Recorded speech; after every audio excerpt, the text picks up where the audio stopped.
Eh bien, bonjour à tous, j'espère que vous allez bien, ici La Passion. Aujourd'hui, nouvelle vidéo, on va faire un autre point lecture. Parce que ça fait longtemps que j'en ai plus fait, donc j'ai quelques mangas à vous présenter. Et aujourd'hui, on va parler d'un manga, et on va parler de Alice in Borderland. Alors, quoi penser de ce manga? On va voir ça ensemble, et on va tout de suite commencer par l'édition. Alors, quoi dire de l'édition de Alice in Borderland? Eh ben, c'est plutôt moyen. Alors, c'est édité chez Delcourt Tonkam. Voilà, j'en ai pas beaucoup des mangas de chez Delcourt Tonkam. Et je trouve que ce manga coûte beaucoup trop cher. Voilà, c'est extrêmement fin. Voilà, c'est tout petit. Alors, je sais pas si c'est un shonen ou un seinen. Ah non, c'est shonen, ok, c'est écrit en haut. Je pensais que c'était un seinen. Donc, oui, c'est ok, du coup, c'est le format shonen. Mais bon, ça reste quand même très très fin, quoi. C'est un peu comme du kana. Après, derrière, il y a rien. Voilà, derrière les pochettes. Donc, c'est un peu pauvre à ce niveau-là. Derrière, je sais plus ce qu'il y a, ouais, il y a rien non plus. Donc voilà, un peu dommage. Niveau du papier, c'est aussi très très fin, vraiment. Je trouve pas que c'est une bonne qualité, surtout qu'ils sont assez chers, je crois. Ils sont à 8 euros, il me semble. Alors, je viens de vérifier, en fait, non, c'est à 7,30 € le tome.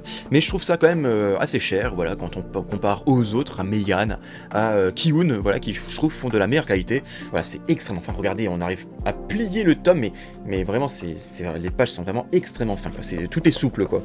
Voilà, c'est pas trop de la bonne qualité. Après, voilà, mis à part ça, voilà, ça c'est du détail. Mis à part ça, on va parler du dessin. Le dessin est plutôt sympathique, voilà, ça reste du shonen. Alors c'est assez, alors je suis assez surpris que c'est du shonen parce que c'est assez sanglant. Voilà, bon, si vous avez vu la série, vous voyez ce que c'est, hein, Alice in Borderland. Donc voilà, pas grand chose à dire à ce niveau du dessin. Voilà, ça reste très très classique. Ça fait le taf, on va dire. Voilà, ni plus ni moins. Alors, ça a été écrit et dessiné par Haro Azo. Voilà, c'est écrit juste là, Haro Azo. Voilà. Donc, niveau de l'histoire, alors de quoi ça parle? On va suivre Alice qui va avoir, je crois, un feu d'artifice. Je crois que c'est ça. Et il va être transporté dans un autre monde. Enfin, à Tokyo, je sais plus si c'est à Tokyo. Où ça se passe en tout cas, voilà, un espèce de Japon où il n'y a plus personne dans les rues et ils vont devoir faire des jeux pour survivre, gagner de la durée de vie pour pouvoir survivre. Et le but c'est de récolter, c'est de découvrir ce qui se cache derrière tout cet univers. Et en faisant des jeux les plus macabres les unes que les autres. Donc voilà pour le scénario. Après, je dois aussi dire que ça se lit plutôt bien. Voilà, on enchaîne assez bien les tomes. Après, bon, je vais pas vous le cacher. Non, je vais m'arrêter là. Donc ça se lit plutôt bien. Et on va passer à la note. Voilà, je vais vous donner ce que je pense juste après ma publicité. Et donc c'est mon moment pub. Donc si vous aimez ce style de vidéo, n'hésitez pas à mettre un pouce, à vous abonner, à mettre un commentaire. Voilà, qu'est-ce que vous pensez du manga Alice in Borderland? Moi ça m'intéresse. Parce que vous allez voir avec la note, je vais être assez... Enfin vous allez voir. Parce que j'ai un petit dilemme avec ce manga. Mais bon, on va voir. Voilà, donc si vous voulez aussi discuter avec moi, n'hésitez pas à me rejoindre sur Discord, tout est en description. Pareil, je live sur cette chaîne ou sur Twitch du jeu vidéo, donc c'est pareil, si vous voulez me voir jouer à des jeux ou juste discuter avec moi, n'hésitez pas, tout est en description, pareil. Là, on est en train de jouer à Kingdom Hearts, je pense qu'on est à la fin. Si c'est pas le cas, bah, je sais pas à quoi on joue. Donc voilà, donc n'hésitez surtout pas, voilà, ça m'aide énormément, donc merci à vous. Et donc, qu'est-ce que je pense de Alice in Borderland? Eh ben, j'ai plutôt bien aimé, mais, parce qu'il y a un gros mais, c'est que j'avais vu la série pas juste avant, mais j'avais vu la série avant. Voilà, et en fait, je cherchais ce manga justement pour voir s'il y avait des différences, parce que j'avais beaucoup aimé la série, hein, et voilà, pour voir, voir s'il y a plus de détails, plus d'informations dans le manga. Donc c'est pour ça que je les ai achetés. Et malheureusement, pour moi, la série est très fidèle au manga, mine de rien. On va dire que 95%, c'est ce qui se passe dans le manga.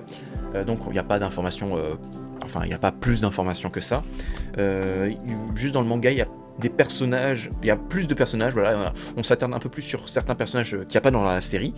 Mais mis à part ça, et mis à part le premier jeu, alors dans la série, le premier jeu, je crois que c'est où ils doivent ouvrir des portes, et s'ils se trompent de porte, il y a la pièce s'enflamme. Je crois que c'est ça.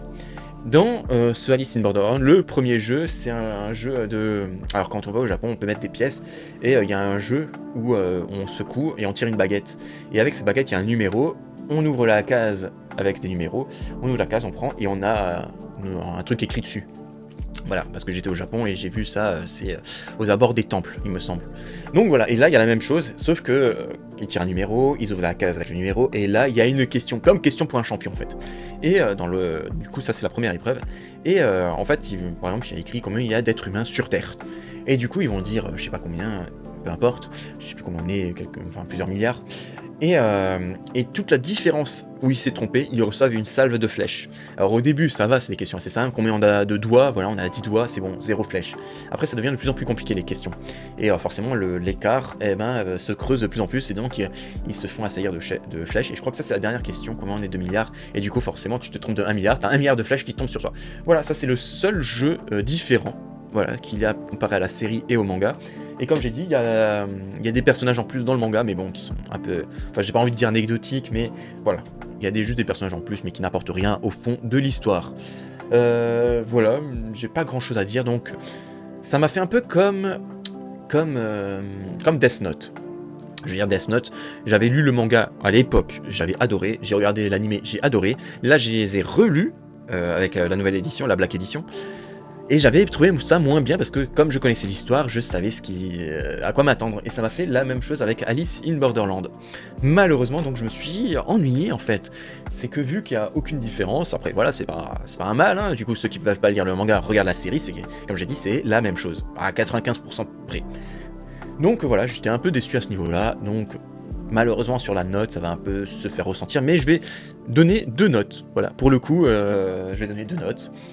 Donc, si on a vu la série avant, donc ce qui est mon cas, je vais lui donner un 13 sur 20. Voilà, ce qui n'est pas une mauvaise note, une note un peu moyen plus, voilà. Je trouve que ouais, 13 sur 20 ça les vaut, parce que comme j'ai dit, je me suis un peu ennuyé en lisant. Mais si on n'a pas vu la série, je pense que ça vaut un bon 16 sur 20. Voilà, comme ça je vous donne mon avis. Je pense que si on découvre vraiment l'univers, l'histoire de Alice in Borderland avec le manga, je pense qu'on est vraiment pris dedans et que c'est vraiment un très très bon survival game. Hein. Donc voilà, 16 sur 20 si on n'a pas vu la série avant, et 13 sur 20 si on a vu la série avant. Donc voilà, si vous avez lu la série, réfléchissez bien avant d'acheter le manga. Après, je dois dire que j'ai pas vu la saison 3, et je n'ai pas lu le Alice in Borderland retry. Alors là, je vais pas faire la même erreur. Je pense que je vais m'acheter les retry, les lire, et après peut-être regarder la série pour voir si c'est la même chose. Parce que je pense que la saison 3 reprend les retry. Après, comment faire une saison sur 2 tomes, je crois que c'est le retry. Voilà, je sais pas, alors je pense qu'il y aura plus de différence sur ce coup-là. En tout cas, voilà, c'est la fin de cette vidéo. Vous avez mon avis sur Alice in Borderland. J'espère que la vidéo vous aura plu. Je vous souhaite à tous une très bonne journée, une très bonne soirée. On se donne rendez-vous à la prochaine, et sur ce, et l'esprit shonen, soyez gentils dans les commentaires, et clap de fin.